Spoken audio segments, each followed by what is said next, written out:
সারাদিনের কাজগুলো আমি যেভাবে করি, সকাল সকাল উঠে গেছিলাম বন্ধুরা, খুব গরমও পড়েছিল।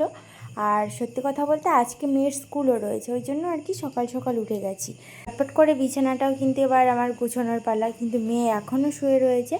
তারপর অনেক বুঝিয়ে মেয়েকে তুলে আবার স্কুলেও কিন্তু রেডি করিয়ে নিয়েছি। এবার দেখো জায়গাটা পুরো ফাঁকা করে দিয়েছি।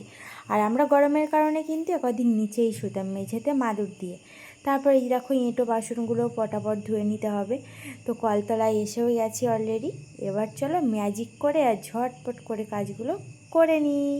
তো চলো আমার সব থালা বাসন ধোয়া একদম রেডি। এবার মেয়ের টিফিন বানিয়ে টিফিন রেডি করে মেয়েকে এখন স্কুলের ব্যাগের মধ্যে রেডি করে এবার মেয়েকে দিতে যাবো স্কুলে। তো তোমরা পুরো ব্লগটা দেখবে আর অবশ্যই জানাবে কেমন লাগলো। আর সত্যি কথা বলতে আজকের না ও একটু বেশি দেরি করে ফেলেছে। তো চলো এখন তাড়াতাড়ি যাই। আর তারপর বাড়ি ফিরে আজকের বানিয়েছি চিকেনটা কিন্তু ওকে স্কুল থেকে দিয়ে এসে তারপরেই দোকানে গেছিলাম। তো আজকের ভিডিওটা তোমাদের কেমন লাগলো জানাবে, লাইক করবে, কমেন্ট করে জানাবে, আর সাবস্ক্রাইব করেও কিন্তু জানাবে। তো চলো টাটা, এখন দেখা হচ্ছে আজকের মতো আবার।